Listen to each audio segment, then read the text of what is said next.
¿Creerían si les dijera que existe un matrimonio que comenzó no por amor, sino por una deuda? ¿Y si esa persona, que considerabas una carga para toda la vida, se convierte un día en tu pilar más sólido? ¿Y si aquel lugar que veías como tu prisión resulta ser el sitio donde finalmente te encuentras a ti misma? La historia de hoy no es escandalosa, pero contiene una profunda calidez humana, lágrimas y una silenciosa esperanza, más intensa que cualquier otra. Es la historia de una joven que, por una deuda de 200.000 euros, tuvo que casarse con un hombre parapléjico. En su primera noche de bodas intentó huir, dejando a su marido encerrado en la habitación. Pero en ese preciso instante, fue testigo de una escena que sacudió su corazón hasta los cimientos, y desde ese día, su vida tomó un rumbo completamente nuevo. ¿Estás pasando por un momento de desesperación? ¿Sientes que ya no queda ninguna esperanza? Si es así, te pido que escuches atentamente este relato. Quizás, en él, encuentres un fragmento de ti mismo que creías perdido. Recuerdo ese día con total claridad. El día en que, vestida con un traje de novia blanco impoluto, entré en la casa desconocida de un hombre al que no amaba. No fue el destino ni el amor. Me casé para pagar una deuda. Aunque parezca increíble, a mis 25 años, mi vida ya no me pertenecía. Mi padre había fallecido hacía tiempo, y debido a una estafa perpetrada por un familiar, lo único que nos quedó a mi madre y a mí fue una deuda de casi 200.000 euros. Mi madre, sola, apenas lograba subsistir vendiendo verduras en un puesto del mercado. Algunos días, los inspectores la perseguían y volvía a casa con las manos vacías. Mi sueldo de oficinista apenas alcanzaba para mis gastos y las medicinas de mi madre. No había forma de soportar el peso de la deuda que nos aplastaba. Entonces, un día, recibí una proposición de matrimonio de un hombre en silla de ruedas. Se llamaba Mateo, y era el único hijo del señor Montenegro, el hombre más rico de la región. Mateo había sido un joven talento prometedor, había estudiado en el extranjero y dirigía su propio negocio. Pero unos años atrás, un accidente de tráfico lo dejó paralizado de cintura para abajo. Incluso su familia lo trataba como si no existiera, pero su padre, el señor Montenegro, quería mantener las apariencias. Quería celebrar una boda por todo lo alto para demostrar que su hijo seguía siendo válido. Me eligió a mí porque, aunque pobre, era una mujer callada, dócil y obediente. El señor Montenegro me propuso un trato. Si me casaba con Mateo, saldaría la totalidad de la deuda de mi madre, los 200.000 euros, justo después de la ceremonia. Además, me aseguró que no tendría que cumplir con mis deberes como una esposa de verdad. Solo debía permanecer al lado de Mateo, fingir ser su mujer y proteger la imagen de la familia. No pude responder de inmediato. Al volver a casa, pasé 3 días y 3 noches en vela. La imagen de mi madre arrodillada, suplicando a los acreedores, y los mensajes amenazantes diciendo que destrozarían nuestra casa, me hicieron darme cuenta de que no tenía escapatoria. Si no asumía esta carga, mi madre podría derrumbarse por la presión. La deuda solo engendraría más deuda, y nuestras vidas jamás escaparían de este círculo vicioso. Asentí. La boda se celebró 3 semanas después. Una ceremonia fastuosa en el hotel más lujoso, una caravana de coches de alta gama. Pero yo, la novia, me sentía como si estuviera asistiendo a mi propio funeral. La gente susurraba: «¿Qué suerte tiene esa chica, casándose con una familia de millonarios?» Otros se burlaban. ¿Suerte? ¿De qué? Dicen que el marido está en silla de ruedas. Es obvio, se casó por dinero. No repliqué nada, solo sonreí. Sí, era cierto. Me había casado por dinero. La suite nupcial estaba llena de flores blancas, una cama de terciopelo rojo y el aroma de un costoso perfume francés. Pero mi corazón, reflejado en el espejo, dolía como si alguien lo estuviera arañando. Mateo estaba sentado en silencio. Su mirada, profunda y fría, no mostraba la menor vacilación. Solo dijo una frase: «No es necesario que finjas. Sé que no quieres estar aquí». Aparté la mirada. No sabía si sentirme aliviada o triste, pero una idea comenzó a germinar en mi mente. Si ya me han dado el dinero y la deuda está saldada, ¿qué razón tengo para seguir aquí? Esa noche, cuando toda la casa dormía, me levanté en silencio y metí algo de ropa en una maleta. Al dirigirme a la puerta, dudé un instante. Por alguna razón, me giré para mirarlo de nuevo. Mateo seguía sentado con los ojos cerrados. Sabía que no dormía, pero no me detuvo. Salí, sintiéndome tan ligera como si me hubiera quitado un peso inmenso de encima. Sin embargo, al llegar a la puerta principal, recordé el comprobante de pago de la deuda de mi madre. Necesitaba la prueba de que habían pagado el dinero. Regresé a la casa. Todo estaba en silencio, y la puerta del dormitorio estaba entreabierta. En el momento en que entré, me quedé helada. Mateo estaba intentando caminar, no con sus piernas, sino con sus brazos. Se aferraba a la pared, arrastrando su cuerpo con desesperación, como si se jugara la vida entera en cada centímetro que avanzaba. Su cuerpo estaba empapado en sudor, sus labios apretados con fuerza y las venas de su frente marcadas por el esfuerzo. De las heridas en sus codos brotaba sangre. No sé cuánto tiempo permanecí allí, de pie. Solo sé que, en ese instante, algo dentro de mí se derrumbó. No fue por compasión, fue porque me sentí terriblemente miserable y pequeña. Ese hombre no era la persona débil que yo había imaginado. Salí de la habitación como si huyera, pero esta vez no era porque quisiera escapar de allí. Era porque tenía miedo de mí misma.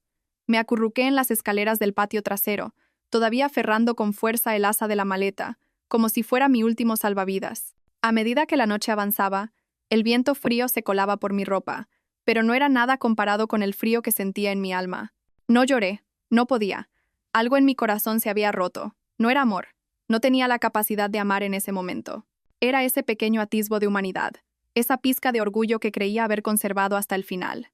Había intentado huir de este matrimonio por contrato, de mi marido parapléjico, de todo lo que consideraba una tragedia, pero al ver a Mateo, solo en la profunda noche, practicando para caminar, me di cuenta de lo aterradoramente pequeña y egoísta que era.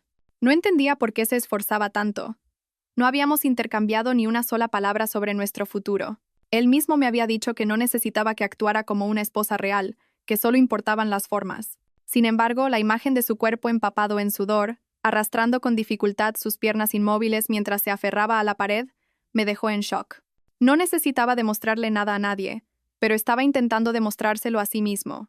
Y yo, en cambio, había intentado tomar el camino más fácil, huir. El sonido de una puerta abriéndose a mis espaldas me sobresaltó. Era Mateo. No sé cómo había llegado hasta allí, quizás me había oído. Estaba sentado en su silla de ruedas, con una manta sobre las piernas. Todavía no te has ido. No respondí, solo giré la cabeza. Si quieres irte, vete, pero no vuelvas nunca más. Su voz no contenía ira, solo la misma frialdad de una noche de escarcha. Me mordí el labio. De repente, sentí un nudo amargo en la garganta. He vuelto a por el justificante del pago de la deuda de mi madre. Mateo asintió. Giró su silla, entró en la casa y regresó con un pequeño sobre. Aquí está, con el sello y la firma del presidente. Ya no hay nada que te ate a este lugar. Me tendió el sobre con una mano firme. Su mirada era cruelmente serena. Lo tomé y me quedé quieta un momento. Algo no se sentía bien. Con el comprobante en la mano, todo debería haber terminado, ¿no? Entonces, ¿por qué sentía el corazón tan pesado? ¿Por qué practicas para caminar? Las palabras salieron de mi boca sin que pudiera controlarlas. Mi voz temblaba. No tienes por qué hacerlo.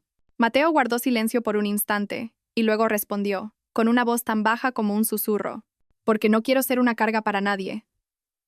Y porque quiero vivir como una persona. Lo miré. Por primera vez, lo miré de verdad. Sus ojos profundos ya no eran fríos como el día de la boda. En su lugar, había un dolor ya familiar y una fortaleza que inspiraba respeto. ¿Me odias mucho?, le pregunté. No respondió secamente. Pero me sentí decepcionada. Su respuesta me oprimió el corazón. A veces, la indiferencia duele más que el odio. Apreté el sobre. Como alguien que ha cerrado un trato, debería dar media vuelta y marcharme. Pero mis pies no se movían. Mateo ya no me miraba. Giró su silla para volver a entrar. Fue entonces cuando lo llamé, con urgencia. Mateo, ¿podrías darme unos días más? No quiero irme esta noche. No es por miedo, es porque he empezado a querer conocerte mejor. Bajé la cabeza. Tengo una deuda contigo que debo pagar. La deuda de mirarte como te mereces. Mateo no respondió, pero condujo su silla de ruedas hacia el dormitorio y no cerró la puerta con llave. Quizás fue un permiso silencioso, o quizás estaba demasiado cansado para discutir más conmigo. Poco después entré en la habitación. Ya no se sentía como una cárcel que me aprisionaba. Extrañamente, se sentía en calma. Mateo estaba acostado de espaldas a la pared. Me acosté en la cama contigua.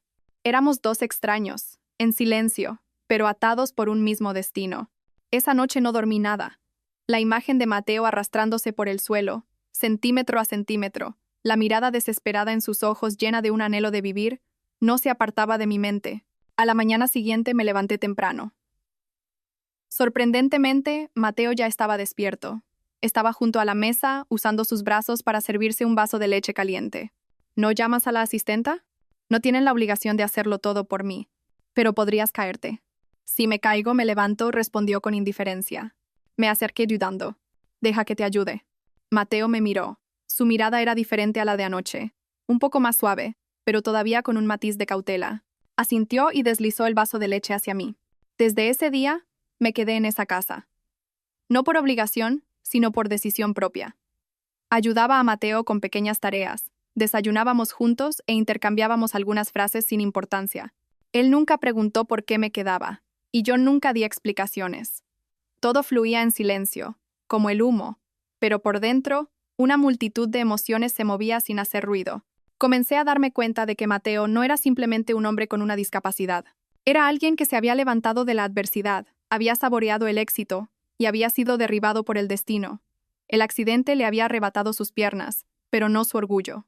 Y por primera vez en mi vida, comprendí que algunas personas, incluso sentadas en una silla de ruedas, pueden mantenerse más erguidas en el corazón de otros. Y yo, aunque físicamente intacta, a veces vivía por debajo de mis propias limitaciones. No sabía cuánto tiempo más me quedaría allí, pero sabía que este matrimonio no era la peor de las condenas de la que debía huir de inmediato.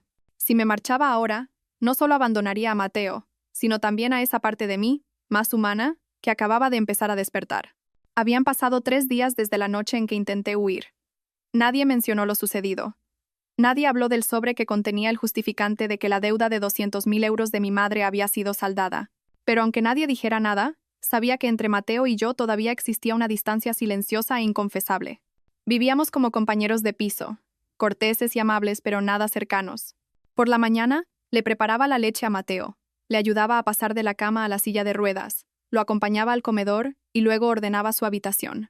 A lo largo del día, apenas intercambiábamos más de 5 o 6 frases, pero, extrañamente, en ese silencio, mi corazón comenzaba a conmoverse poco a poco. Empecé a fijarme en los pequeños detalles. En que Mateo tenía la costumbre de leer por las noches, sujetando el libro con la mano izquierda mientras tamborileaba con un lápiz con la derecha. Que no le gustaban los purés demasiado líquidos, aunque la asistenta los preparaba a menudo pensando que serían más fáciles de tragar para un paciente paralizado. Después de comer, siempre se limpiaba la boca él mismo y doblaba la servilleta meticulosamente. Por muy cansado que estuviera, no quería que nadie hiciera esas cosas por él. Extrañamente, me sentía atraída por esos gestos tan ordinarios. Yo siempre había pensado que una persona con discapacidad necesitaba compasión, pero cuanto más vivía con Mateo, más me daba cuenta de que él no necesitaba ni compasión ni empatía. Lo que él quería era respeto, ser reconocido plenamente como un hombre, aunque sus 2 piernas hubieran perdido su fuerza. Una mañana, mientras yo limpiaba la mesa, Mateo preguntó de repente, ¿hasta cuándo piensas quedarte aquí? Me detuve un momento. Antes de que pudiera responder, continuó. No lo pregunto para echarte. Es solo que no sé si debería desear que te vayas o que te quedes. Levanté la vista y lo miré directamente a los ojos. No lo evité. Yo tampoco lo sé, pero ahora mismo no quiero irme. Mateo guardó silencio. Después de un momento, asintió. Entonces, quédate. Pero si te quedas por lástima, déjalo. No necesito eso. En lugar de enfadarme, sus palabras me dolieron. Me dolió que él pensara que yo podía sentir lástima por él, y me dolió pensar que quizás tenía razón. Esa noche, di vueltas en la cama sin poder dormir. Pensé en mi madre, que ahora viviría tranquila, libre de deudas. Me había llamado la tarde anterior, con una voz que mezclaba alegría y preocupación. Hija, dicen que tu nueva familia es muy rica, pero ten cuidado. Nunca se sabe qué intenciones puede tener la gente. No pude decir nada. No podía confesarle que su propia hija había planeado una traición en su primera noche de bodas. Colgué el teléfono con un nudo en la garganta. Quería compensarlo. Pero, ¿cómo se repara una herida invisible que has infligido en el corazón de otra persona? A la mañana siguiente, mientras preparaba el desayuno en la cocina, la asistenta se acercó corriendo y me susurró. Señora, ha venido la tía del señorito Mateo. Tenga cuidado, tiene un carácter un poco difícil. Asentí sin darle mucha importancia. Pero al salir al salón y ver a una mujer vestida con un elegante traje negro, con los brazos cargados de pulseras de oro, mirándome de arriba a abajo, comprendí que su advertencia era real. Vaya, ¿así que tú eres la esposa de Mateo? Preguntó con voz burlona.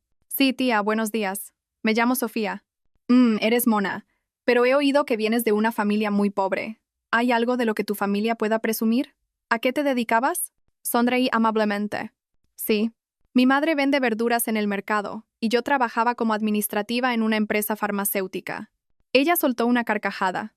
Su voz estaba llena de desprecio. Vaya, qué generosa es esta familia. Contratarte debe haber sido solo para guardar las apariencias.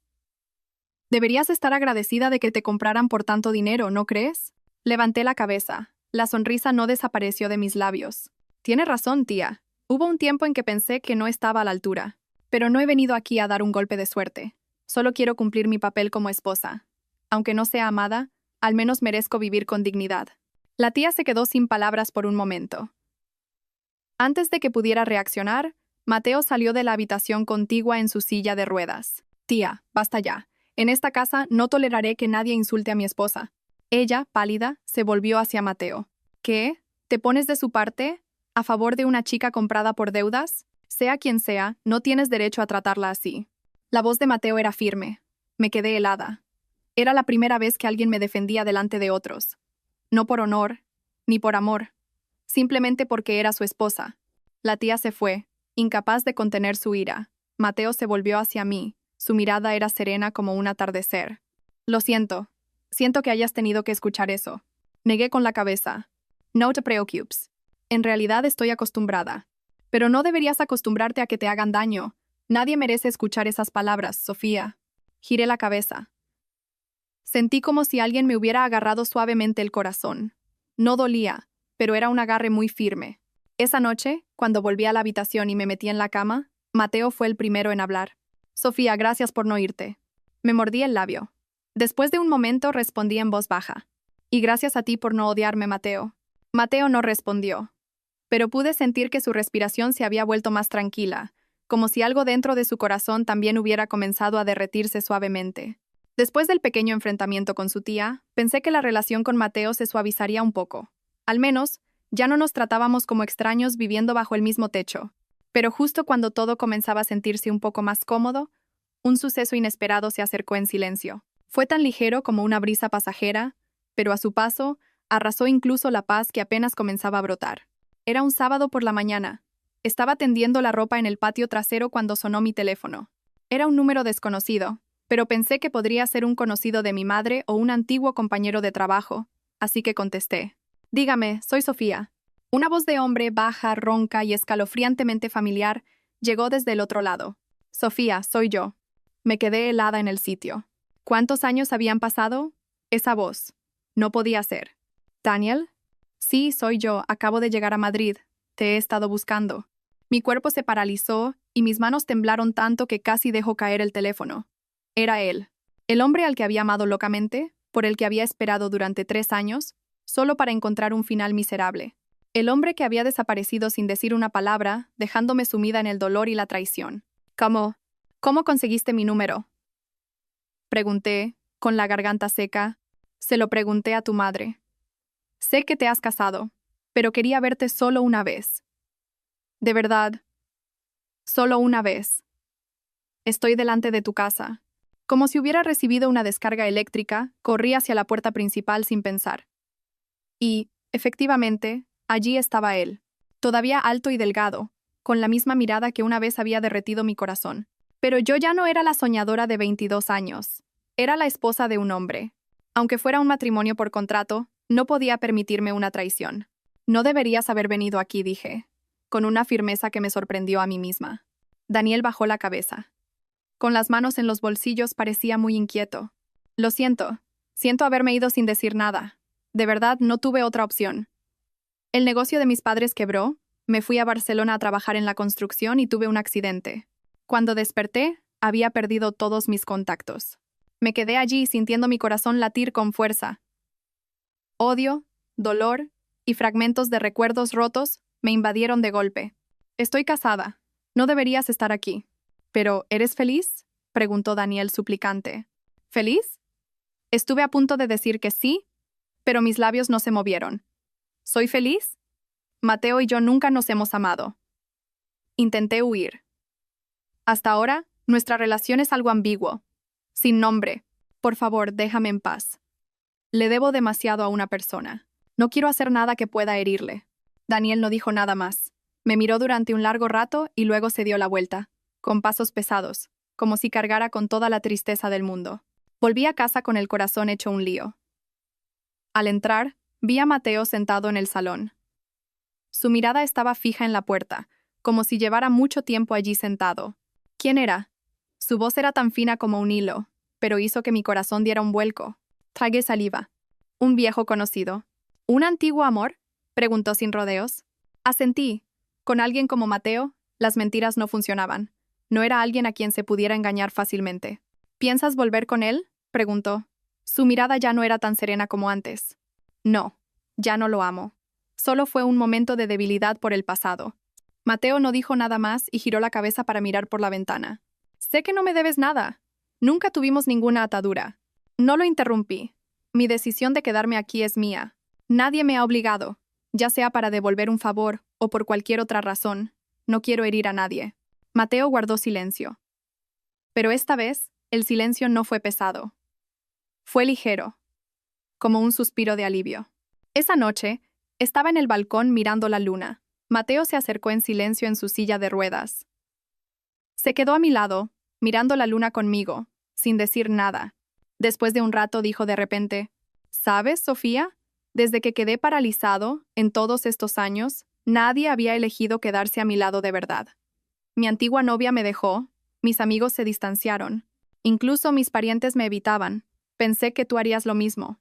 Me giré lentamente hacia él. Estuve a punto de hacerlo, pero ahora sé que quedarse es lo correcto. Él sonrió. Fue la primera vez que lo veía sonreír desde que nos casamos. Una sonrisa genuina, ni cínica ni triste. En ese momento, sentí que mi corazón daba un vuelco, no de dolor, sino de emoción. Quizás había empezado a amar a este hombre en silla de ruedas, no porque hubiera pagado la deuda de mi madre, sino porque él mismo me había enseñado qué es el verdadero coraje, cómo vivir sin depender de la compasión y cómo mantenerse erguido incluso cuando no puedes ponerte de pie. Pero justo cuando pensaba que todo estaba mejorando, una semana después, otro secreto salió a la luz. Y esta vez no provenía de mí, sino de su familia. Una tarde, mientras preparaba la cena, la asistenta me susurró: «Señora, creo que el señor Montenegro está intentando vender la casa a espaldas del señorito para pagar una deuda personal». Los oí hablar en el sótano. Me quedé helada. ¿Vender la casa para pagar una deuda personal? ¿Qué estaba pasando? ¿Y por qué ocultárselo a Mateo? Esa tarde, estaba tan alterada que casi se me cayeron las verduras que estaba lavando. El susurro de la asistenta me punzaba por dentro como una aguja. Vender la casa para pagar una deuda personal.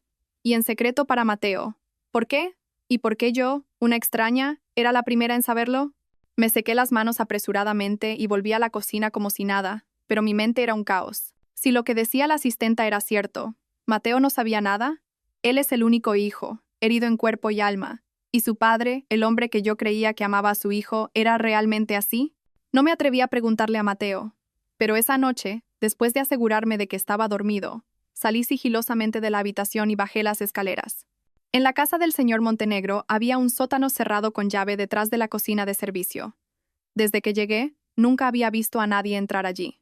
Solo una vez, el día de la boda, escuché al señor Montenegro discutiendo algo en voz muy baja con un hombre desconocido. Me acerqué con cuidado. Tal como dijo la asistenta, una tenue luz amarilla se filtraba por la rendija de la puerta de madera. Pegué la oreja y escuché. Te lo dije, por esos terrenos de la costa podemos sacar al menos 8 millones. 3 para la deuda del banco y el resto nos lo repartimos entre los 3. Que nadie de la familia se entere, incluido Mateo, pero si Mateo se entera, se opondrá de inmediato. ¿Y qué sabe él? No es más que un inútil. Un lisiado que vive gracias a mí, ¿qué derecho tiene a oponerse? Al escuchar esas palabras, la sangre me hirvió. Apreté los puños y todo mi cuerpo tembló. Cada palabra del señor Montenegro era como una cuchilla que me atravesaba el corazón. No era por el dinero, era por su actitud tan fría y despiadada. El hombre que había pagado la deuda de mi madre, a quien yo consideraba honorable y moral, en realidad estaba engañando a su hijo para pagar sus deudas personales y enriquecerse. Lo que más me dolía era que no veía a Mateo como una persona con sentimientos, sino como una carga que podía utilizar y excluir de todas las decisiones. Me di la vuelta, agarrándome el pecho para poder respirar. Mis pasos por el oscuro pasillo pesaban como el plomo. Esa noche no pude dormir. Solo una pregunta daba vueltas en mi cabeza. ¿Lo sabrá Mateo? A la mañana siguiente decidí contárselo todo. No quería ocultárselo. Pero antes de hablar le pregunté, Mateo, ¿crees que la gente es capaz de sacrificar incluso a su propia sangre para salvar su honor? Mateo se quedó pensativo un momento y luego negó con la cabeza. Nadie debería, pero para algunas personas las apariencias son más importantes que la familia. Asentí y empecé a hablar lentamente. Tu padre está intentando vender los terrenos de la costa, no por ti, sino para pagar una deuda personal. Y está intentando ocultártelo. Mateo se quedó paralizado. No reaccionó con la ira o la vehemencia que yo esperaba. Simplemente, su rostro se endureció, como si toda la energía lo hubiera abandonado. Después de un momento preguntó, ¿estás segura? Lo escuché con mis propios oídos en el sótano. Asintió y, en silencio, se alejó en su silla de ruedas. No lo seguí. Sabía que nadie puede calmar la tormenta que se desata en el corazón de otra persona. 3 días después, Mateo no volvió a mencionar el asunto, pero yo sabía que estaba verificando los hechos en silencio. Revisó a escondidas documentos de propiedad y llamó a conocidos de su padre. Y su mirada se oscurecía cada día más. Ya no había luz en ella. Era la mirada de alguien que sabe que ha sido traicionado. Pero no puede resistirse. Esa noche me dijo, el justificante de los 200,000 euros que te dio mi padre, ¿todavía lo tienes? Sí, todavía lo tengo. No lo tires. Llegará un día en que lo necesites. Habló como si estuviera dejando un testamento. Lo miré, confundida. ¿Tienes algún plan? Hay una persona más que puede salvar esta casa. ¿Quién? Tú. Me quedé atónita. ¿Qué puedo hacer yo? Eres mi esposa legal. Hay propiedades que después de la boda, mi padre no tuvo tiempo de cambiar y están a nombre de ambos como bienes gananciales. Si tú no das tu consentimiento, él no podrá vender esos terrenos a su antojo. Me quedé sin palabra. Pero si hago eso, tu padre me odiará. Podría ser rechazada por toda la familia. Mateo me miró con ojos tan tristes como un lago en otoño. Tú no les debes nada. Pero si quieres salvarme, esta vez, tendrás que estar a mi lado como una esposa de verdad. Guardé silencio. No por miedo, sino porque, por primera vez, sentí que Mateo me necesitaba. No por formalidad, ni por un trato. Era un hombre pidiendo protección a la única mujer que le quedaba a su lado. Asentí. Lo haré. A la mañana siguiente, contacté a un amigo abogado, un antiguo compañero de trabajo. Le pedí que redactara un documento para hacer valer mis derechos sobre los bienes gananciales y, al mismo tiempo, presenté una solicitud en el registro de la propiedad para paralizar cualquier transacción sobre esos inmuebles hasta que hubiera un acuerdo conyugal. Por la tarde, el señor Montenegro recibió la notificación. Me llamó al salón. Sus ojos estaban inyectados en sangre, como los de una bestia herida. ¿Qué demonios has hecho, Sofía? Eres una extraña. ¿Con qué derecho te metes en los asuntos de esta familia? Me mantuve firme, sin retroceder un paso. Soy la esposa legal de Mateo. Como miembro de esta familia, también tengo mis derechos.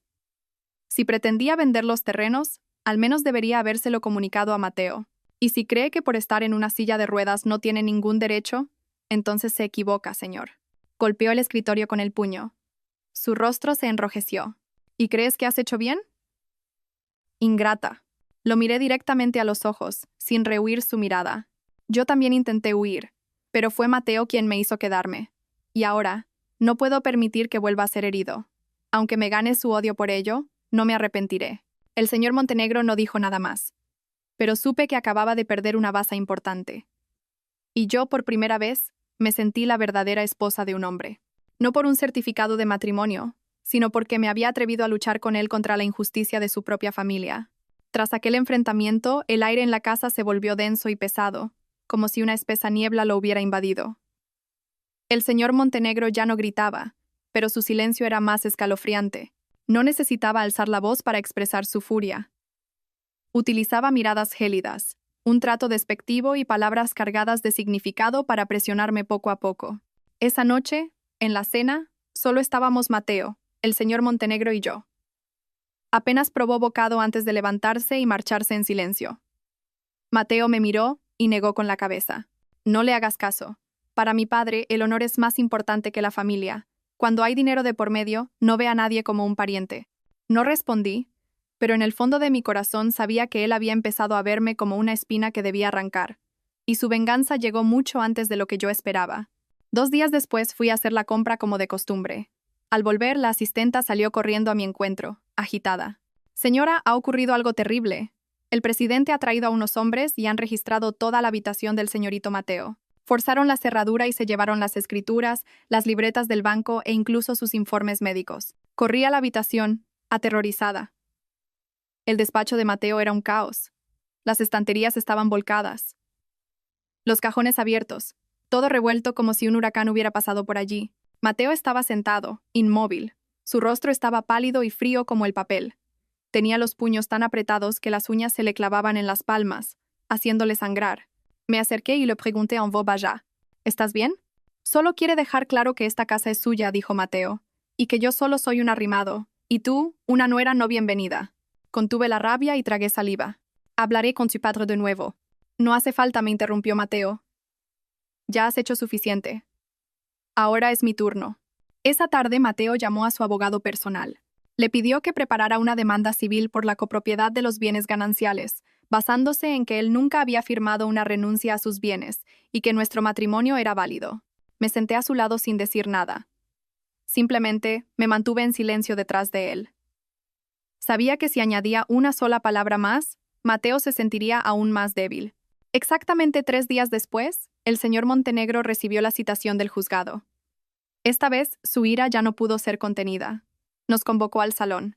Delante de la asistenta y 2 parientes curiosos, gritó: «Después de todos estos años criándote, ahora te atreves a demandar a tu propio padre, Mateo».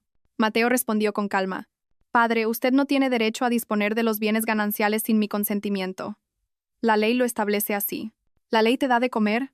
Soy yo quien te mantiene, y ahora me muerdes la mano». Di un paso al frente. «Señor, no es justo que hable así.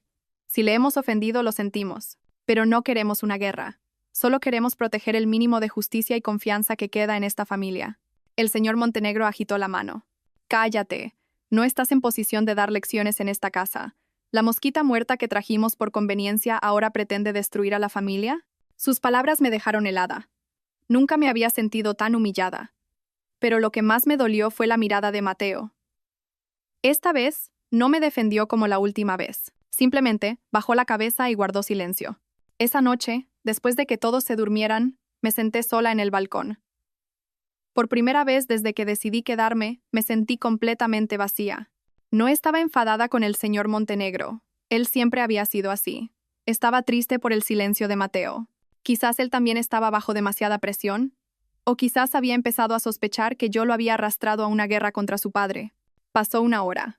Mateo se acercó en silencio en su silla de ruedas y se sentó a mi lado. El silencio reinó entre nosotros. Finalmente, rompió el hielo. Siento haber guardado silencio antes. No respondí.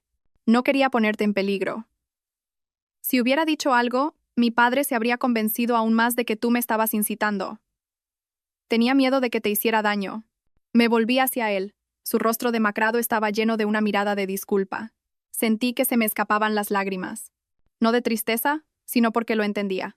No necesitas defenderme. Solo necesito saber que sigues de mi lado. Me tomó la mano suavemente. Siempre estaré de tu lado, pase lo que pase. Asentí. Y en ese preciso instante, me di cuenta de que amaba a este hombre. Amaba su calma, su fortaleza y ese pequeño corazón que, incluso en medio de un profundo dolor, pensaba en mí. Pero la tormenta aún no había terminado. A la mañana siguiente, la policía se presentó en casa. Me entregaron una citación. Se había presentado una denuncia anónima acusándome de matrimonio fraudulento para apropiarme de los bienes de mi marido. Mi cuerpo se paralizó. El rostro de Mateo se tornó lívido de ira. Intentó incorporarse y gritó: «Sé perfectamente quién ha hecho esto». ¿Hace falta que diga su nombre en voz alta? Todos los presentes guardaron silencio. El señor Montenegro seguía bebiendo su té, sin decir nada. Ni lo negó, ni lo refutó. Pero su mirada era suficiente para saber que esta era su verdadera venganza. Esa mañana, el ya gélido ambiente de la casa se tornó más oscuro que nunca. El sonido del coche de policía en la puerta hizo que la asistenta casi dejara caer la tetera que servía. Me quedé inmóvil. El oficial, con voz seca, me entregó la citación. No parecía grave, pero era suficientemente intimidante. Señora Sofía García, deberá presentarse a declarar en relación a una denuncia por presunto matrimonio fraudulento con fines de apropiación de bienes. Preséntese mañana a las 8 de la mañana en comisaría. Recibí el papel con ambas manos. El sello rojo sobre él parecía una herida. Sabía quién había orquestado todo esto. No podía ser otro que el señor Montenegro. Su actitud indiferente mientras bebía el té, como si no tuviera nada que ver, era la prueba más clara. Miré a Mateo. Su rostro estaba encendido de ira, y sus manos, que agarraban los reposabrazos de la silla, temblaban ligeramente. «Iré contigo», Sofía dijo Mateo con firmeza. «No, estoy bien». Le apreté suavemente el hombro. «Iré sola. Si no he hecho nada malo, no tengo nada que temer». Mateo me miró, con los ojos llenos de preocupación, pero finalmente asintió. Aún no soltaba mi mano. Esa noche, di vueltas en la cama sin poder dormir. Recordé cada uno de los días que había vivido en esa casa, desde el día de la boda, el momento en que intenté huir, hasta la noche en que lo vi arrastrarse con sus brazos. Todos los momentos en los que elegí quedarme y decidí enfrentarme a todo junto a él pasaron por mi mente como una película a cámara lenta. Yo, que una vez me consideré solo una actriz interpretando el papel de esposa, ahora estaba en el centro de la tormenta de una familia adinerada pero llena de intrigas. No me arrepentía de haberme quedado, pero por primera vez me pregunté si no había ido demasiado lejos. A la mañana siguiente, me puse una camisa blanca, me recogí el pelo pulcramente y sin maquillaje me dirigí a la comisaría. Quería que la gente me viera como realmente era, no como una nuera falsa ni una estafadora, sino como una mujer con dignidad que se mantenía al lado de su marido, dispuesta a superarlo todo. Un inspector me condujo a una pequeña sala de interrogatorios. Había 2 personas, el inspector encargado y una mujer que parecía una asesora legal. Señora Sofía García, se ha recibido una denuncia anónima. El contenido alega que usted se casó con su marido aprovechándose de su discapacidad para apropiarse de los bienes familiares. ¿Tiene algo que decir al respecto? Respiré hondo y levanté la cabeza.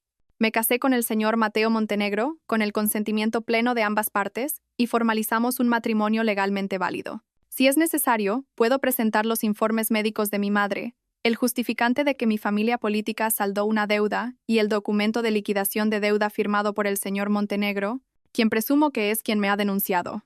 Sin embargo, hay un testimonio que afirma que durante su convivencia con su marido, usted mantuvo una relación inapropiada con otro hombre. Mi corazón dio un vuelco.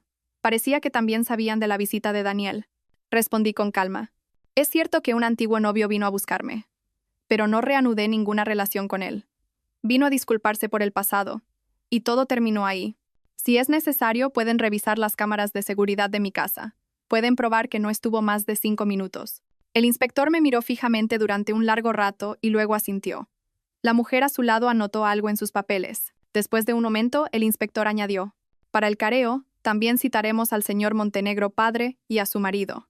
Hasta que termine la investigación, no puede abandonar su lugar de residencia sin autorización. Asentí y salí de la comisaría. Mi mente era un torbellino. No era la investigación lo que me asustaba. Me preocupaba qué pensaría Mateo de todo esto. Al llegar a casa, Mateo me estaba esperando en la puerta. Estaba sentado en su silla de ruedas bajo el sol, sin sombrero, con la frente perlada de sudor. ¿Estás bien?, preguntó, preocupado. Negué con la cabeza y me senté a su lado. Con una mano le sequé el sudor de la frente y con la otra le apreté la suya. Estoy bien, pero tu padre no se detendrá aquí. Mateo me apretó la mano con fuerza. Entonces tendremos que ser más fuertes. Esa noche, por primera vez desde que nos casamos, Mateo me llamó a su despacho. Me entregó un fajo de documentos. Esta es una lista de todas las propiedades que están a mi nombre. Guárdala tú, para que sepas qué hacer si algo me pasa. Miré a mi marido, con un nudo en la garganta. No quería sus cosas. No quería convertirme en la persona que todos decían que era, una cazafortunas. Pero, por primera vez, sentí que confiaba plenamente en mí. Asentí y tomé los documentos. Te lo prometo, protegeré lo que tanto valoras. 2 días después, se celebró el careo en la comisaría. Acudimos Mateo, el señor Montenegro y yo. Nada más entrar en la sala, el señor Montenegro me fulminó con la mirada. Pero no bajé la cabeza. Ya no era la mujer que se asustaba fácilmente. El inspector le preguntó al señor Montenegro: «Señor Montenegro, ¿es cierto que usted personalmente saldó una deuda de la madre de su nuera justo después de la boda de su hijo?» El señor Montenegro dudó un momento y luego asintió. «Así es. Fue para mantener las apariencias de la familia, pero esa mujer se casó con mi hijo solo para conseguir ese dinero. Después de la boda, no lo cuidó como una esposa debería. El inspector se volvió hacia Mateo. Señor Montenegro, hijo, ¿qué opina usted? Mateo respiró hondo y dijo, con voz clara y firme, Sofía es mi esposa legal. Intentó marcharse, pero eligió quedarse de nuevo, no por dinero, sino por mí. Me ha cuidado e incluso me ha protegido de la presión injusta de mi propia familia. Si alguien dice que se casó conmigo por interés, esa persona debería mirarse primero a sí misma y preguntarse quién está utilizando a otros para encubrir sus propias faltas. La sala se quedó en silencio. Solo se oía el sonido de un bolígrafo escribiendo sobre el papel. En ese momento, supe que ya no estaba sola. Nunca olvidaré ese día. El momento en que Mateo, en la sala de interrogatorios de la comisaría, frente a 3 policías y su propio padre, declaró: si tengo que elegir entre el honor de la familia y la verdad, elijo la verdad, porque lo único que puede proteger el corazón de una persona es la verdad. Sus palabras resonaron como una campana en medio de la tensa atmósfera. El señor Montenegro no reaccionó de inmediato. Solo vi cómo sus nudillos se ponían blancos al apretar los reposabrazos de la silla, pero supe que no era por emoción, sino por una furia extrema. Desde ese día, el ambiente en la casa pasó de la tensión a la oscuridad. El señor Montenegro ya no gritaba ni lanzaba indirectas. Eligió el silencio absoluto, un silencio peligroso. Y 3 días después, la última carta que había estado ocultando durante tanto tiempo salió a la luz. Era domingo por la mañana. Mientras preparaba el desayuno, sonó el timbre. En la puerta había una mujer desconocida. Vestía con elegancia, llevaba gafas de sol y sostenía la mano de un niño de unos 5 o 6 años. Disculpe, ¿es esta la residencia del señor Montenegro? Me sorprendió un poco, pero respondí cortésmente. Sí, lo es. Adelante. Ella me escrutó de arriba abajo y luego dijo sin rodeos: soy la madre del hijo de su marido, Mateo Montenegro. Me quedé paralizada. Mi corazón pareció detenerse por unos segundos. ¿Perdón? ¿Qué ha dicho? Balbuceé, con la garganta seca. Lo que ha oído. Este niño es el hijo de su marido, Mateo. Yo soy su madre. Si no me cree, llámelo y compruébelo usted misma. No podía creer lo que oía. ¿Mateo tenía un hijo? Si era cierto, ¿por qué nunca me lo había dicho? Mientras yo permanecía petrificada, Mateo salió de su habitación en silla de ruedas. Al ver a la mujer, se detuvo un instante, pero no pareció sorprendido ni nervioso. Al contrario, estaba tan tranquilo que resultaba escalofriante. ¿Por qué has traído al niño?, preguntó Mateo. La mujer se quitó las gafas de sol, revelando unos ojos afilados y unas cejas bien perfiladas. Porque no voy a permitir que mi hijo pierda sus derechos de herencia. Corre el rumor de que pronto le vas a ceder tu parte a tu esposa. He venido a recordarte que tienes otro hijo. El aire se volvió irrespirable. Me agarré al brazo de una silla para no caerme. Mateo se volvió hacia mí y dijo lentamente: Sofía, siento no habértelo contado antes, pero no tengo ningún hijo con esta mujer. Todo fue un montaje de mi padre antes del accidente. La mujer se burló. ¿Ahora te echas para atrás? ¿Creías que me quedaría callada? Se suponía que debía mantenerlo en secreto, pero el señor Montenegro me pidió que te lo insinuara. Me dijo que si yo abría la boca, tu puesto de esposa desaparecería en un instante. Miré a Mateo. Busqué en sus ojos una explicación, sinceridad, o al menos un simple reconocimiento. Mateo asintió. Su mirada, fija en mí, no vaciló. Antes del accidente, tuve una relación complicada. No la amaba. Fue un matrimonio de conveniencia, por papeles, que mi padre arregló para una colaboración empresarial. Me obligaron. Después del accidente, quise anularlo todo, pero mi padre no lo permitió. Me quedé sin palabra. ¿Entonces, ese niño no es tu hijo? Hace mucho tiempo que hicimos las pruebas de ADN, dijo Mateo con firmeza, pero mi padre ocultó los resultados. Tenía miedo de que mancharan la reputación de la familia, y ahora está usando esto para sacarte de mi vida. La mujer vaciló. No esperaba que Mateo se atreviera a mencionar las pruebas de ADN. Después de un momento gritó: Bien, ¿con qué esas tenemos? Pues prepárate, te demandaré por la filiación. Demándame. Pero antes te convendría solicitar una nueva prueba de ADN. Porque yo guardo en una caja fuerte los resultados originales, junto con las pruebas de que recibiste dinero para dar falso testimonio. La mirada de Mateo no flaqueó ni un instante. El rostro de la mujer se puso lívido de ira. Se dio la vuelta bruscamente, tiró de la mano del niño hacia la puerta, y no olvidó lanzar una última amenaza. El señor Montenegro no te dejará en paz. Incluso después de que la puerta se cerrara de un portazo, yo seguía paralizada en la silla. Mis emociones eran un caos: sorpresa, ira, confusión y dolor. Mateo se acercó en su silla y se sentó frente a mí. Tomó mi mano, que estaba helada. Sofía, lo siento. No sabía que mi padre llegaría a estos extremos. Iba a contártelo todo cuando esto acabara. Es culpa mía. No debería haberlo ocultado. Aparté su mano. Las lágrimas me nublaban la vista. No te estoy culpando a ti. Es que estoy cansada. Realmente, estoy muy cansada. ¿Por qué todo tiene que ser tan complicado? Supongo que porque nací en una familia que no sabe lo que es el afecto. Las palabras de Mateo me dejaron sin aliento. El hombre que había perdido sus piernas y su fe en el amor ahora era reducido a una herramienta comercial por su propio padre, y tenía que soportar con su propio cuerpo esa cruel venganza. Lo miré. Mi corazón dolía como si lo estuvieran cortando con un cuchillo. Pero por primera vez en mi vida quise hacer algo por él. No por gratitud, ni por una deuda, porque lo amaba de verdad. Me sequé las lágrimas y dije con voz temblorosa: no tienes que disculparte, superaremos esto juntos. No dejaré que nadie te expulse de este mundo como si fueras un objeto roto. Mateo se mordió el labio. Sus ojos se enrojecieron. No lloró, pero supe que si hubiera podido levantarse, me habría abrazado con todas sus fuerzas. Al día siguiente, Mateo publicó los resultados de la prueba de ADN en sus redes sociales, con una declaración contundente: actualmente no tengo ningún hijo de ninguna relación matrimonial. Se emprenderán acciones legales contra cualquier falsedad. La publicación causó un gran revuelo. Parientes, vecinos y socios comerciales comenzaron a susurrar, y el prestigio del señor Montenegro cayó oficialmente por los suelos. Pero yo sabía que eso solo lo convertiría en una persona aún más peligrosa. Desde el día en que Mateo publicó los resultados de la prueba de ADN, esta mansión dejó de ser un hogar cálido.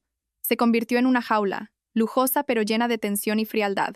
Todos en la casa caminaban en silencio, hablaban en voz baja y evitaban mirarse a los ojos, como si temieran una bomba a punto de estallar. Pero todos sabíamos que lo inevitable estaba por llegar, y llegó antes de lo esperado. Una semana después, un domingo por la mañana, mientras Mateo y yo preparábamos el desayuno, el señor Montenegro bajó de su habitación. Ya no había ira en su rostro. En su lugar había una mezcla de frialdad y una sensación de triunfo, como el de alguien que ha encontrado la última carta para ganar el juego. Esta tarde a las 6, todos en el salón. La familia Montenegro tiene un anuncio que hacer. Habló brevemente y se dio la vuelta sin dar tiempo a preguntas. Miré a Mateo. Frunció el ceño, pero no dijo nada. Ya no había miedo en sus ojos. En su lugar, había la calma de quien anticipa y se prepara para un gran acontecimiento. Esa tarde, a la hora acordada, todos los parientes de la familia Montenegro se reunieron. El espacioso y lujoso salón se había convertido en una solemne sala de juntas. Las sillas estaban dispuestas en orden, y todos tenían expresiones serias. Sobre la mesa principal, en lugar del habitual té y pastas, había un grueso sobre con un sello rojo, y a su lado, un portátil preparado para proyectar un documento. El señor Montenegro se sentó en el centro, con su abogado personal, un hombre mayor con traje gris, a su izquierda. A su derecha, una joven secretaria con una expresión gélida. Mateo entró en su silla de ruedas y yo lo seguí. Todas las miradas se clavaron en nosotros, mitad compasión, mitad curiosidad. He convocado a todos hoy porque hay un asunto importante que tratar, dijo el señor Montenegro. Su voz era clara. Se trata de un cambio en mi testamento. Un murmullo recorrió la sala. Apreté con fuerza la mano de Mateo. Él mantenía la compostura, pero sentí un ligero temblor en su brazo. El señor Montenegro hizo un gesto a la secretaria. Ella abrió el portátil y proyectó el Nuevo Testamento en la gran pantalla de televisión. Según este testamento, todos mis bienes inmuebles, es decir, 3 residencias y un terreno de primer nivel en el centro de la ciudad, así como la totalidad de mis acciones en la empresa, serán heredados por mi sobrino, Carlos Montenegro. Mi hijo, Mateo Montenegro, no heredará nada, a excepción de una pensión mensual de 1.500 euros para sus gastos. El control total de los bienes será administrado por Carlos en mi nombre desde el día de mi fallecimiento. Un silencio sofocante se apoderó de la sala. Todas las miradas, llenas de asombro, se dirigieron al señor Montenegro. Pero él, como si nada, bebió su té lentamente, como si estuviera contando una historia trivial. Me quedé atónita. Mateo, el heredero legítimo, había sido excluido de todos sus derechos en un instante, sin previo aviso, sin una razón oficial. Solo con una frase que sonaba a limosna. Una pensión mensual de 1.500 euros.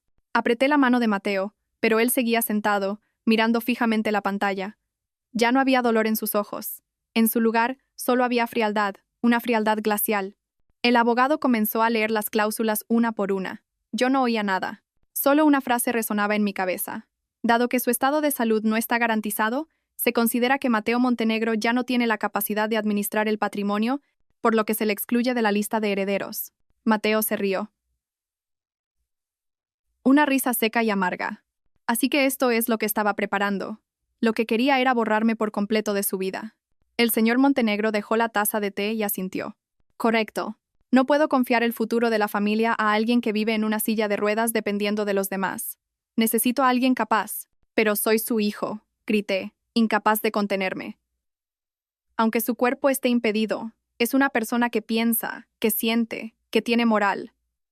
Ha defendido el honor de esta familia durante años. ¿Cómo puede hacer esto? Cállate, gritó el señor Montenegro por primera vez en toda la reunión, interrumpiéndome. ¿Quién te crees que eres para darme lecciones de cómo ser padre?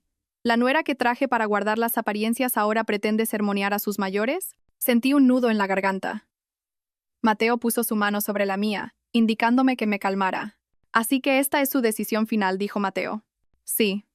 Todos los documentos están legalizados ante notario. Demándame si quieres. Estoy preparado. Mateo guardó silencio por unos segundos. Luego, con una voz baja y lenta, dijo: No lo haré. Lo miré sorprendida. Pero, Mateo. Él me miró. Había determinación en sus ojos. No necesito demandar. No quiero una fortuna construida sin sangre ni lágrimas. Si para recuperarla tengo que vender mi dignidad, entonces no la quiero. Pero me iré de aquí. Para siempre. El señor Montenegro se levantó de un salto. ¿Cómo te atreves? Y me iré con Sofía. No necesitamos nada más que nuestra tranquilidad. Si le queda una pizca de conciencia, déjenos en paz. Si continúa molestándonos, yo tampoco guardaré más silencio. La sala quedó en un silencio sepulcral. Nadie esperaba que el hombre en silla de ruedas pronunciara palabras tan contundentes. Sus piernas podrían haber perdido su fuerza, pero su mente y su voluntad nunca se habían doblegado. Le apreté la mano con fuerza. En ese momento, comprendí que no hay mayor patrimonio que uno mismo, y que no vale la pena quedarse en una familia donde solo quedan cálculos e intereses. Al día siguiente, Mateo y yo hicimos las maletas en silencio. Nadie nos despidió, nadie nos detuvo. Solo una nota sobre la mesa. No discutiré más con usted, padre, pero viviré como un ser humano, no como una sombra. Adiós. Mateo.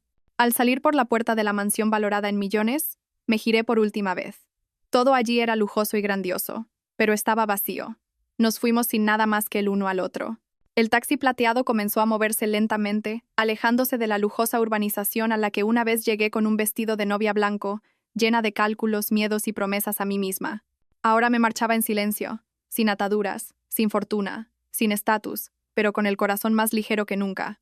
Mateo, sentado a mi lado, me sostenía la mano con fuerza, como si temiera que fuera a desaparecer. Su rostro mostraba el cansancio, pero sus ojos brillaban con una extraña intensidad. Sabía que estaba herido, rechazado por su propio padre con un testamento cruel, objeto de la compasión o el desprecio de toda su familia. Pero, al mismo tiempo, era libre. Libre para empezar de nuevo. A su manera, sin tener que esforzarse por complacer a nadie. ¿A dónde vamos?, pregunté en voz baja cuando el taxi salía de la ciudad. Mateo me miró y sonrió. Hay una pequeña casa en Cercedilla. La dejó mi madre, que en paz descanse. Nunca he estado allí, pero creo que es hora de volver. Asentí. No necesitaba una gran mansión ni coches de lujo. Me bastaba con una casa con un techo y el hombre al que había elegido como marido a mi lado. Esta vez, por un sentimiento genuino, no por obligación ni por una deuda. La casa de Cercedilla estaba enclavada en una colina, rodeada de un pinar y flores silvestres. No era grande, apenas 50 metros cuadrados. El tejado rojo estaba descolorido por el paso del tiempo, pero las paredes eran robustas y la puerta, firme. Y lo más especial era que esa casa tenía alma. Lo sentí desde el primer momento en que entré. Olía a cerrado, pero era cálida. Mateo se quedó sin palabras al ver el viejo escritorio de madera que había usado su madre. En el mantel descolorido y en las viejas fotos colgadas en la pared, su madre parecía seguir bordando con paciencia y cariño. Le tomé la mano. Arreglaremos esta casa. Yo decoraré la cocina y plantaré flores. Y tú escribirás ese libro con el que soñabas. ¿Qué te parece? Mateo asintió. Sus ojos se enrojecieron. ¿No tienes miedo de las dificultades? Sonreí. con una mezcla de dulzura y firmeza. He vivido ahogada por las deudas. He pelado verduras con mi madre en el mercado, y he dormido en el suelo frío. No tengo miedo a las dificultades. Lo que me da miedo es vivir sola, sin nadie en quien confiar y a quien amar. Mateo no dijo nada más. Me atrajo hacia él y apoyó su cabeza en mi hombro. Por primera vez desde que me convertí en su esposa, lo vi verdaderamente vulnerable. No porque necesitara ayuda, sino porque confiaba y se apoyaba en mí. Los días siguientes fueron ajetreados, pero pacíficos. Limpié cada rincón de la casa, lavé las viejas mantas y creé un pequeño huerto frente a la casa. Mateo, aunque en su silla de ruedas, hizo mucho más de lo que yo esperaba. Arregló las ventanas, cambió las bombillas, reorganizó la vieja estantería y comenzó a planificar la escritura de su autobiografía. Al principio, no todo fue fácil. Sin asistenta, me levantaba a las 5 de la mañana para cocinar, lavar la ropa y sacar a Mateo al sol. El agua salía con poca presión, la electricidad era inestable y los días de lluvia había goteras. Pero, extrañamente, era feliz. Porque por primera vez, Mateo y yo vivíamos como un verdadero matrimonio, compartiendo cada tarea, cada gota de sudor y cada risa. Un día, mientras preparaba las verduras, oí la voz de Mateo a mis espaldas. «Sofía, ven un momento». Me giré y vi que sostenía una pequeña y vieja caja de madera. La abrió. Dentro había un sencillo anillo de plata. No tenía joyas, pero brillaba bajo el sol. Lo guardaba para cuando decidieras quedarte a mi lado de verdad, dijo. Quiero dártelo ahora, no como un anillo de un matrimonio por contrato, sino como un anillo de amor. Con la garganta anudada, extendí la mano, y él me puso el anillo en el dedo anular. Yo también tengo algo que decir, susurré. Empecé este matrimonio para salvar a mi madre, pero me quedé por ti. Y ahora, no necesito ninguna razón para seguir aquí. Solo quiero vivir a tu lado para siempre. Los ojos de Mateo se llenaron de lágrimas. Sin decir nada, apoyó su frente contra la mía. El viento que soplaba entre los pinos sonaba como un susurro de bendición. Esa noche, leí el manuscrito que Mateo acababa de escribir. Cada línea era un fragmento de su vida. Escribió sobre el accidente, sobre sentirse como un adorno para su familia, sobre el dolor cuando su antigua novia lo abandonó, y sobre nuestra primera noche de bodas, sobre el momento en que me vio, de pie junto a la ventana, con una maleta en la mano y los ojos vacíos. Escribió, pensé que se marcharía, y no la culpé. Pero cuando regresó, cuando me preparó mi primer vaso de leche, supe que quizás la vida no había sido tan cruel conmigo después de todo. Cerré el manuscrito. Las lágrimas rodaban por mis mejillas. Nunca había imaginado que yo pudiera ser tan importante para alguien. Justo esa noche, una llamada de mi amigo abogado me sobresaltó. Sofía, no sé si debería decírtelo, pero acabo de enterarme de que el señor Montenegro ha sido hospitalizado por un derrame cerebral causado por el estrés. Apreté el teléfono. No sabía si alegrarme o entristecerme. Después de todo, era mi suegro, el padre de Mateo, el hombre que nos había echado de casa sin piedad. Pero miré a mi lado. Mateo dormía profundamente después de un duro día de trabajo. No quise despertarlo. No quería que nada nos hiciera retroceder al pasado. Colgué el teléfono. Quizás nos habíamos marchado en el momento justo. Aunque todo se estuviera quemando a nuestras espaldas, todavía teníamos luz por delante. Habían pasado 3 días desde la llamada del abogado. Pensé que todo quedaría olvidado, como una página de un libro cerrado. No le conté a Mateo que su padre había sufrido un derrame. Creí que ya no debía importarle. Pero las cosas no eran tan sencillas como yo pensaba. Esa mañana, mientras tendía la ropa en el patio, llegó un paquete para Mateo. El remitente era el abogado que había trabajado para su familia durante mucho tiempo. Me sequé las manos y entré. Vi a Mateo abriendo el sobre. Su rostro estaba serio. Dentro, junto a un pequeño USB, había una breve nota escrita a mano. Estimados Mateo y Sofía, sé que no desean volver a esa casa. Sin embargo, el presidente grabó un archivo de audio antes de su derrame. Me pidió que si llegaba el día en que no pudiera hablar, se lo entregara a ustedes. El contenido no es largo, pero es la historia que él quería confesar al final. No sé qué significado pueda tener esto, pero como profesional del derecho, creo que todos tienen derecho a ser perdonados y comprendidos, aunque sea en el último momento. Atentamente, el abogado. Mateo miró fijamente el USB. Me senté a su lado y le pregunté en voz baja. ¿Quieres que lo escuchemos? Guardó silencio durante un largo rato y luego asintió. Quiero escucharlo. No para perdonar, sino para entender. Quizás después de entender, mi corazón se sienta más ligero. Le acerqué el portátil y conectamos juntos el USB. apareció un único archivo de audio con el simple nombre. Para mi hijo. Pulsé el botón de reproducir. Mateo, si estás escuchando esto, significa que tu padre ya no está en su sano juicio, o quizás es que no tuve el valor de decírtelo a la cara. La voz del señor Montenegro se escuchó. No era firme como de costumbre, sino ronca, lenta y agotada. He hecho muchas cosas terribles. Lo sé, pero durante décadas viví creyendo que estaba haciendo lo correcto. Nací en una familia donde el honor lo era todo, donde todo tenía que ser grande, impresionante y cumplir con los estándares. Me enseñaron que un hombre debe ser fuerte, el mejor, y nunca mostrar debilidad. Pero cuando tú, mi único hijo, quedaste postrado por un accidente, tuve miedo. No porque te odiara, sino porque temía que la gente se riera de mí. Miré a Mateo. Tenía los labios apretados y la mirada fija en la pantalla. Temía perder las apariencias. Me aterrorizaba que la gente me preguntara qué hacía mi hijo. Me aterrorizaba que los parientes susurraran si iba a dejar el negocio familiar a un lisiado. Dejé que ese miedo eclipsara incluso el amor de un padre. Se oyó una tos seca en la grabación, y luego continuó como si estuviera vaciando su alma. Cuando dijiste, delante de toda la familia, que no necesitabas nada más que tranquilidad, me quedé en shock. Por primera vez, me di cuenta de que eras más fuerte que yo. Tú te mantenías erguido sobre tu dignidad, mientras que yo solo me sostenía sobre dinero y apariencias. Y Sofía, mi nuera, la desprecié. Pensé que se había casado contigo por dinero. Pero cuando la vi enfrentarse a mí, rechazar el patrimonio y marcharse contigo sin mirar atrás, supe que era la mujer que te merecías. Sentí una punzada en el pecho. No sabía si era de dolor o de emoción. Mateo, si tienes la oportunidad, espero que me perdones. No porque lo merezca, sino porque no quiero morir sin haberle dicho una palabra sincera a mi hijo. La grabación terminó ahí. Sin música de fondo, sin dramatismo. Solo un padre que, en el último momento de su vida, vomitaba las palabras que había reprimido durante toda una vida. Mateo permaneció sentado en silencio durante mucho tiempo. Luego susurró, como si hablara consigo mismo. Así que él también sabía que estaba equivocado. Le rodeé la mano en silencio. Está bien. Mateo asintió. No sé cómo llamar a este sentimiento. No es perdón, pero mi corazón se siente más ligero, mucho más.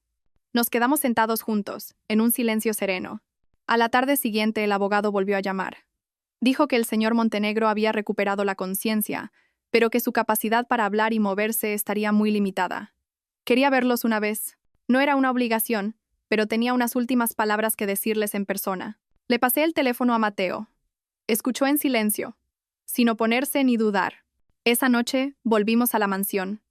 Todo seguía igual, pero la sensación era completamente diferente. Yo ya no era una expulsada. Volvía. No para exigir justicia, sino para cerrar el último capítulo de una vieja historia que había quedado inconclusa. El señor Montenegro yacía en una cama de hospital instalada en el centro del salón. Su rostro estaba demacrado, su pelo más blanco, y en sus ojos ya no había la llama de la autoridad. Solo un vacío inmenso. Al ver a Mateo, sus ojos se llenaron de lágrimas. Mateo se acercó a la cama. El señor Montenegro extendió una mano temblorosa, pero no pudo hablar. Solo una respiración agitada y una mirada suplicante. Mateo tomó su mano. No dijo nada, pero supe que ese gesto era una respuesta. El abogado me entregó un sobre. Es el Nuevo Testamento. El presidente cambió el contenido después de enviarles el USB. La casa de Cercedilla y una pequeña cantidad de efectivo les serán transferidos inmediatamente como compensación. El resto del patrimonio se gestionará según el testamento original. No abrí el sobre. Miré a Mateo. Solo dijo una cosa. Si él ha elegido salvar las apariencias, al menos dejemos que se marche en paz. Asentí. Nos fuimos cuando oscurecía. No hubo despedidas, ni eran necesarias.